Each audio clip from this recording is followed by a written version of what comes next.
Dalip Singh versus Bhupendra Kaur special leave petition file हुई थी high court के जजमेंट के अगेंस्ट सुप्रीम कोर्ट में। सुप्रीम कोर्ट ने हाई कोर्ट के लॉजिक को गलत माना और ट्रायल कोर्ट ने जिस लॉजिक के साथ इस केस को डिस्पोज ऑफ किया था उसको सही पाया। नमस्कार दोस्तों, मैं एल.के. सोनी आप सभी का स्वागत करता हूं। ये बड़ा इंटरेस्टिंग केस आपके लिए आज लेकर आया हूं। स्पेसिफिक परफॉर्मेंस से जुड़ा ये केस है। स्पेसिफिक परफॉर्मेंस एक तरह का रिलीफ होता है, स्पेसिफिक रिलीफ एक्ट 1963 में। अगर आप इस टॉपिक के ऊपर बेहतर तरीके से जानना चाहते हैं तो डिस्क्रिप्शन में एक लिंक दिया है, उसको आप क्लिक कर सकते हैं इस लेक्चर को देखने के बाद। वहाँ मैंने बेहतर तरीके से स्पेसिफिक परफॉर्मेंस के ऊपर, स्पेसिफिक रिलीफ के ऊपर बताया है, एक्सप्लेन किया है। तो इस केस के फैक्ट्स मैं आपको डिटेल में डिस्कस करूंगा। पहले केस को ट्रायल कोर्ट ने एंटरटेन किया। ट्रायल कोर्ट ने जिन एविडेंसेस के आधार पे, जिन एविडेंसेस के बेस पे ये अपना डिसीजन दिया, लोअर अपीलेट कोर्ट में ने भी ट्रायल कोर्ट के डिसीजन को सही पाया। हाई कोर्ट ने बिल्कुल एक अलग कंसेप्ट के ऊपर, अलग लॉजिक के ऊपर अपनी जजमेंट दी। हाई कोर्ट के जजमेंट के ऊपर स्पेशल लीव पिटीशन जो फाइल हुई, ये इस पूरे प्रक्रिया को, पूरे केस को मैं आज आपके साथ डिस्कस करूंगा। तो स्पेसिफिक परफॉर्मेंस पर बताया कि मैंने आपको स्पेसिफिक परफॉर्मेंस पर बेस्ड ये केस है। स्पेसिफिक परफॉर्मेंस क्या होती है कि जब प्रोमिजर एग्जैक्ट फुलफिलमेंट ऑफ प्रॉमिस करता है, यानी जो प्रॉमिस किया था उसे एग्जैक्टली फुलफिल करना होता है प्रोमिजर को, तो उसे स्पेसिफिक रिलीफ एक्ट में स्पेसिफिक परफॉर्मेंस कहते हैं। केस इमूवेबल प्रॉपर्टी से जुड़ा था। इमूवेबल प्रॉपर्टी से जुड़े केस में कोर्ट स्पेसिफिक परफॉर्मेंस ग्रांट किया करते हैं। तो आइए इस केस का जो मेन जो क्रक्स है वो ये है, reasoning given by high court found species, order set aside, trial court decree restored. Case को डिटेल में डिस्कस करते हैं। स्पीशियस का मतलब होता है रॉन्ग, और इसीलिए सुप्रीम कोर्ट ने हाई कोर्ट के डिसीजन को, ऑर्डर को सेट असाइड किया। कहानी को शुरू से समझना पड़ेगा, आपको सुनना पड़ेगा। भूपेंद्र कौर रिस्पोंडेंट प्लेंटिफ, यानी जब सुप्रीम कोर्ट में स्पेशल लीव पिटीशन फाइल हुई थी तो भूपेंद्र कौर वहाँ रिस्पोंडेंट थी और ओरिजिनली वो प्लेंटिफ थी। फाइल ए सूट फॉर, उसने क्या करा, एक सूट फाइल किया for specific performance of agreement to sell. Agreement to sell क्या होता है आपको समझना होगा। जहाँ पे प्रोमिजर फ्यूचर डेट पे कोई चीज़ या कोई प्रॉपर्टी सेल करने के लिए एग्री हो जाता है। ठीक है, सेल और एग्रीमेंट टू सेल में फ़र्क पता होना चाहिए। सेल और एग्रीमेंट टू सेल क्या होता है? सेल और एग्रीमेंट टू सेल दोनों कॉन्ट्रैक्ट ऑफ सेल होते हैं। सेल में प्रॉपर्टी प्रेजेंट में ट्रांसफ़र की जाती है, जबकि एग्रीमेंट टू सेल में प्रॉपर्टी फ्यूचर डेट पे ट्रांसफ़र की जाती है। ठीक है, तो आइए कहानी को शुरू से और बड़े तफसील से ध्यान से सुनेंगे। और अगर आपको ये केस फ्यूचर में अगर आप प्रैक्टिस करते हैं तो भी आपको काफ़ी कुछ सीखने को मिलेगा, और अगर आप किसी कॉम्पिटिटिव एग्ज़ाम की तैयारी कर रहे हैं फिर भी आपको सीखने को मिलेगा। कई सारी बातें, कई सारे कंसेप्ट आपको सीखने को मिलेंगे इसके अंदर। जैसे सेल और एग्रीमेंट टू सेल के बीच में मैंने फ़र्क बताया, आपको स्पेसिफिक परफॉर्मेंस के बारे में बताया, स्पेसिफिक परफॉर्मेंस का एक लिंक भी का जिक्र भी आपके लिए किया। ये सब चीज़ें आपको बहुत हेल्प करेंगी। प्रैक्टिस कर रहे हैं तब भी, कॉम्पिटिटिव एग्ज़ाम में तैयारी कर रहे हैं तब भी, और अगर आप के सब्जेक्ट में अगर आप ला कर रहे हैं, स्पेसिफिक रिलीफ एक्ट आपके सिलेबस में है, तो भी आपको ये लेक्चर बहुत हेल्प करने वाला है। आइए शुरू करते हैं। भूपेंद्र कौर जो कि रिस्पोंडेंट प्लेंटिफ, ओरिजिनली वो प्लेंटिफ थी इस केस के अंदर।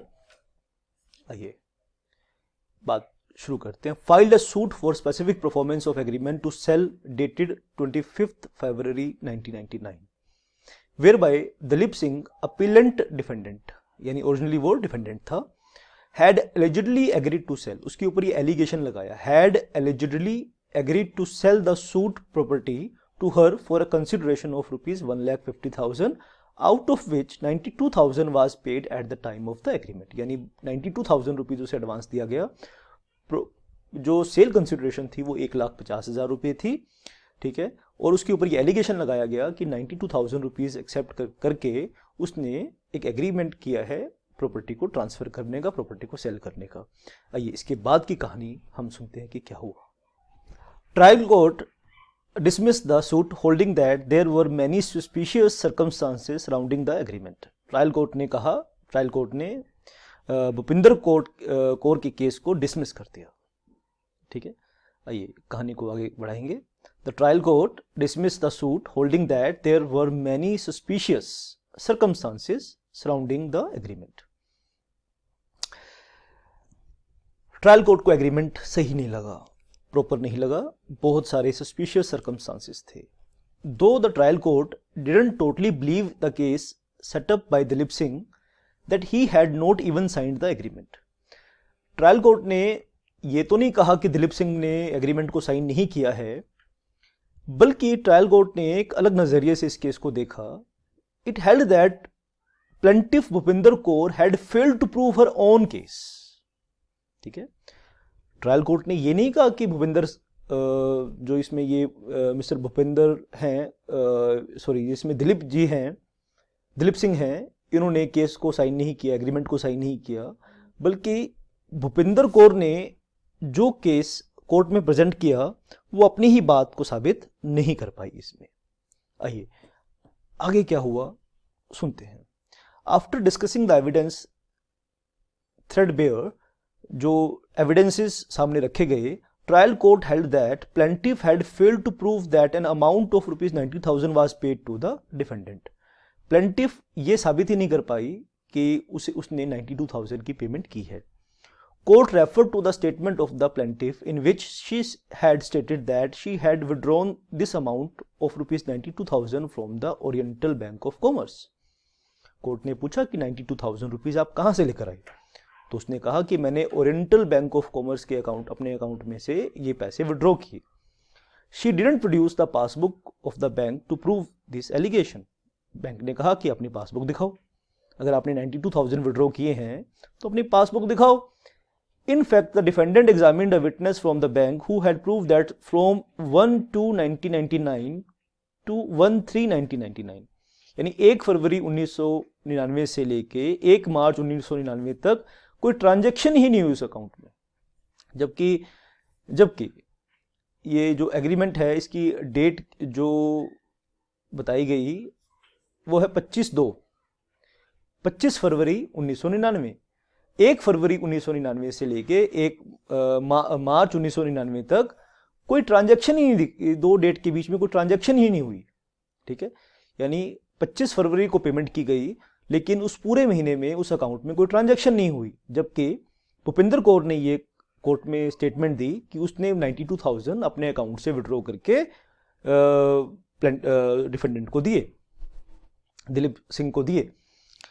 चलिए आगे की कहानी सुनते हैं, फिर क्या हुआ।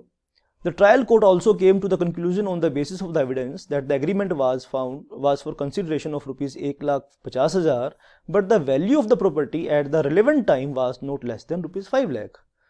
अब suspicious क्यों लगा ट्रायल कोर्ट को?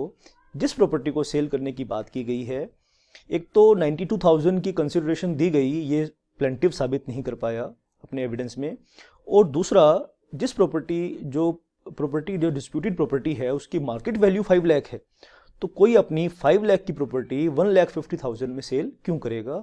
तो इन सब लॉजिकल एविडेंसेस के बेस पे ट्रायल कोर्ट ने प्लेंटिफ के केस को डिसमिस कर दिया और फिर केस गया लोअर अपीलेट कोर्ट में। वहां इस केस का क्या हुआ, आइए आगे की कहानी सुनते हैं। The lower appellate court after discussing the entire evidence, lower appellate court ने सभी एविडेंसेस को डिटेल में डिस्कस किया, upheld the decree of the trial court, और ट्रायल कोर्ट के जो डिसीजन है उसको सही पाया। It also found that defendant is an illiterate person. Trial court ने कहा कि जो डिफेंडेंट है, ये जो लोअर अपीलेट कोर्ट ने कहा कि डिफेंडेंट जो है वो एक इलिटरेट पर्सन है, and even if his signature on the agreement were accepted to be there, ये बात ठीक है कि उसके सिग्नेचर वहां थे, nobody had led evidence to show that document was read out and explained to him before he signed the same। भाई उसके ऊपर साइन तो है उसके, लेकिन इस बात का क्या सबूत है कि इस एग्रीमेंट में क्या लिखा है ये उसे अच्छे से पढ़ के सुनाया गया है, क्योंकि वो एक इलिटरेट पर्सन है, पढ़ा लिखा नहीं है, वो लीगल लैंग्वेज को खुद समझ पाया होगा। लोअर अपीलेट कोर्ट ने इस बात पे शक जाहिर किया। It would also be pertinent to mention that within 4 days of the agreement, और एक बात और भी यहाँ पे बहुत इंपॉर्टेंट है, एग्रीमेंट के 4 दिनों के बाद defendant had issued notice, defendant ने एक नोटिस इशू करवाया clearly stating that he had not entered into an agreement, वो उसने किसी एग्रीमेंट में एग्रीमेंट नहीं किया, एग्रीमेंट टू सेल नहीं किया, he had received rupees nor he had received rupees 92,000, therefore this was not an afterthought। और जैसे ही डिफेंडेंट को पता चला, उसने अपने पता चलने के 4 दिन के अंदर डिक्लेरेशन करवाई कि उसने कोई 92,000 रुपये नहीं लिए, कोई एग्रीमेंट टू सेल नहीं किया। वो एक अनपढ़ पर्सन है, किसी कागज पर उसके साइन करवा लिए, उसको पता ही नहीं कि उसके ऊपर क्या लिखा है क्या नहीं लिखा। और मजे की बात, ट्रायल कोर्ट ने अपने जो फाइंडिंग्स में ये फाइंड आउट किया कि 92,000 की पेमेंट प्रूव ही नहीं कर पाई प्लेंटिफ कि भाई कहाँ से वो 92,000 रुपीज़ का बड़ा अमाउंट कहाँ से आया, किस बैंक से निकाला। ना तो बैंक की पासबुक प्रोड्यूस कर पाई, ना ही कोई अपना विटनेस दिखा पाई कि उसने उसको 92,000 रुपीज़ की पेमेंट की है। फिर ये केस गया हाई कोर्ट के पास। हाई कोर्ट ने इस केस को कैसे डिसाइड किया, आइए आगे की कहानी सुनते हैं। आइए दोस्तों आगे की कहानी सुने। High court in second appeal upset these findings of facts without even discussing the evidence and merely after referring to certain averments of the para number 2 of the plaint and para number 2 of the written statement which read as follows, जिसमें एक paragraph में कहा गया कि उनके बीच में agreement है, 92,000 rupees लिए हैं डिफेंडेंट ने, और उसमें रिटन स्टेटमेंट पैराग्राफ में उसको डिनाई किया। तो हाई कोर्ट ने इन 2 पैराग्राफ के बेस पे कंक्लूजन निकाल लिया। High court upheld that on the basis of the aforesaid pleadings the irresistible conclusion is that, high court ने irresistible conclusion निकाला, यानी जिसको रोका नहीं जा सकता, ऐसा कंक्लूजन हाई कोर्ट को लगा कि दोनों के बीच में देखो एग्रीमेंट टू सेल तो है, एक पार्टी के साइन है उस एग्रीमेंट के ऊपर और दूसरी पार्टी ने एलिगेशन लगाया है, तो दूसरी पार्टी ने उसको एग्जीक्यूट किया है, साइन किए हैं उसके ऊपर, तो इसीलिए एग्रीमेंट टू सेल है, तो स्पेसिफिक परफॉर्मेंस का ऑर्डर हाई कोर्ट ने दे दिया कि डिफेंडेंट को, जो ओरिजिनली डिफेंडेंट है, उसको प्रॉपर्टी ट्रांसफ़र करनी ही पड़ेगी, जो प्लेंटिफ को यानी दिलीप सिंह को, भूपेंद्र कौर को प्रॉपर्टी ट्रांसफ़र करनी पड़ेगी। अब क्या हुआ, लास्ट में क्या हुआ, against the judgment of the high court special leave petition was filed to the supreme court, accepted the appeal, set aside the judgment of the high court and restored the decree of the trial court. Supreme court ने high court के जो logic था उसको बिल्कुल set aside कर दिया, trial court के decision को सही पाया, जैसा कि मैंने लेक्चर के शुरू में आपको कहा था। दोस्तों अगर आपको इस केस की पूरी सॉफ्ट कॉपी में चाहिए ये सारे फैक्ट्स, तो आप मुझे 9818050252 पर, नंबर आपको डिस्क्रिप्शन में मिल जाएगा, 9818050252 पर आप मुझे मैसेज करेंगे तो मैं पूरी कॉपी आपको मेल कर दूंगा। और दोस्तों एक चीज़ और है कि अगर आपको सिस्टमेटिक क्लासेस चाहिए, इस तरह के केसेस, इस तरह के लेक्चर्स, कंसेप्चुअल लेक्चर्स आपको चाहिए, तो आप ज़रूर मेरे व्हाट्सएप नंबर पर संपर्क करिए, हम आपको सिस्टमेटिक क्लासेस देंगे और अच्छे से किसी भी सब्जेक्ट की आपकी तैयारी करवाएंगे, किसी भी लेवल पर आप पढ़ाई कर रहे हैं। तो आइए, जो operative part of the judgment, supreme court की जजमेंट का जो ऑपरेटिव पार्ट है उसको मैं आपको पढ़ के सुनाता हूँ। We fail to understand how the high court could come to this conclusion. Supreme court ने कहा कि ये बात समझ से परे है कि हाई कोर्ट ऐसा डिसीजन कैसे दे सकता है, ऐसी कंक्लूजन कैसे ले सकता है। In the written statement the defendant had denied the averments made in para number 2 of the plaint.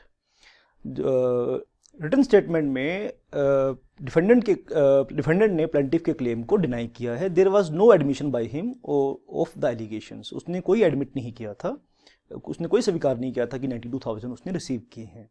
Reasoning given by the high court is species, यानी रोंग है, and can not stand scrutiny. High court didn't discuss the evidence at all and erred in setting aside the concurrent finding of both of the courts। Supreme court ने माना कि high court ने जो lower appellate court और trial court की जो findings हैं उनको डिस्कस ही नहीं किया, और हाई कोर्ट की यहाँ गलती है, और जो ट्रायल कोर्ट का ओरिजिनल डिसीजन था उसको रिस्टोर करने का ऑर्डर दिया। तो दोस्तों इस केस में हमने देखा कि कैसे ट्रायल कोर्ट ने जो लॉजिकल एविडेंसेस के बेस पर और लोअर अपीलेट कोर्ट ने एविडेंसेस के बेस पर डिसीजन दिया, सुप्रीम कोर्ट ने उसको सही पाया। इस केस से जुड़े किसी भी कंसेप्ट पे कोई भी अगर बात आपको समझनी है, आप मेरे व्हाट्सएप नंबर पर जरूर कांटेक्ट कीजिए। लेक्चर अच्छा लगा तो अपने दोस्तों के साथ शेयर कीजिए, चैनल को सब्सक्राइब कीजिए। यहाँ तक आए हैं तो वीडियो को लाइक करना तो बनता ही है। That's it for this session. Thank you very much. Love you all.